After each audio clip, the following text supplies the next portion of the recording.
जयपुर गांव में रघु नाम का एक सब्जी वाला रहता था। सुबह सुबह अपनी थैली पर ताजी सब्जियां सजाकर पूरे गांव में घूमता था। आलू ले लो, टमाटर ले लो, ताजी भिंडी ले लो। गांव वाले उसे बहुत पसंद करते थे। रघु भाई, तुम्हारी सब्जियां सबसे अच्छी होती हैं और भाव भी कम रखते हो। रघु मुस्कुराकर कहता, अरे भैया, गांव वाले ही तो मेरा परिवार हैं। लेकिन सच्चाई कुछ और थी। रघु बाहर से भोला और ईमानदार दिखता था, मगर अंदर से बेहद लालची था। हर रात वह मंडी से सस्ती और खराब सब्जियां खरीदता, फिर उन पर रंग और केमिकल लगाकर उन्हें ताजा जैसा बना देता। सुबह वही सब्जियां गांव वालों को बेच देता। एक दिन उसकी पत्नी गीता ने पूछा, जी, ये टमाटरों पर लाल रंग क्यों लगा रहे हो? रघु हंस पड़ा, अरे पगली, यही तो असली कमाई है, वरना खराब टमाटर कौन खरीदेगा? गीता डर गई। अगर किसी को पता चल गया तो? कभी नहीं चलेगा। गांव वाले बहुत सीधे हैं। और सच में कई सालों तक उसका खेल चलता रहा। धीरे धीरे रघु ने खूब पैसा जमा कर लिया। उसने नया मकान बनवाया, सोने की चेन पहनने लगा। लेकिन गांव वालों को लगता था कि उसने मेहनत से सब कमाया है। एक दिन गांव में एक नया आदमी आया। उसका नाम था अर्जुन। वह खुद को व्यापारी बताता था। उसने रघु से दोस्ती कर ली। एक शाम अर्जुन बोला, रघु भाई, तुम बहुत छोटा खेल खेल रहे हो। क्या मतलब? केवल खराब सब्जियां बेचकर कितना कमाओगे? रघु की आंखें चमक उठीं। तो फिर क्या करूं? अर्जुन ने जेब से एक छोटी शीशी निकाली। इस दवा को सब्जियों पर छिड़क दो। सब्जियां हफ्तों तक ताजी दिखेंगी और लोग बार बार तुमसे ही खरीदेंगे। रघु बोला, ये कोई गलत चीज तो नहीं? अर्जुन हंस पड़ा, गलत और सही से अमीर नहीं बना जाता। रघु लालच में आ गया। उसने दवा खरीद ली। अगले ही दिन उसने सारी सब्जियों पर दवा छिड़क दी।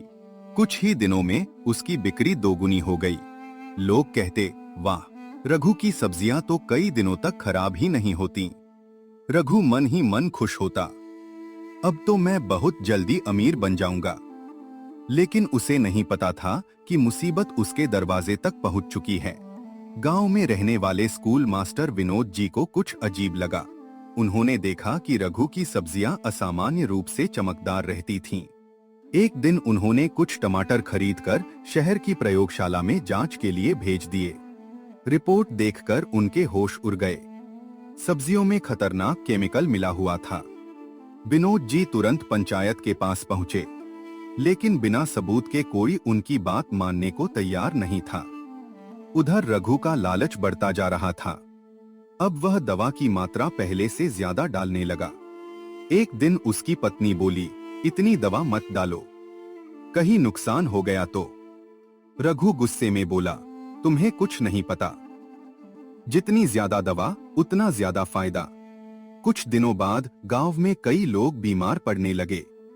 किसी को पेट दर्द, किसी को उल्टी, किसी को चक्कर। डॉक्टर भी हैरान थे।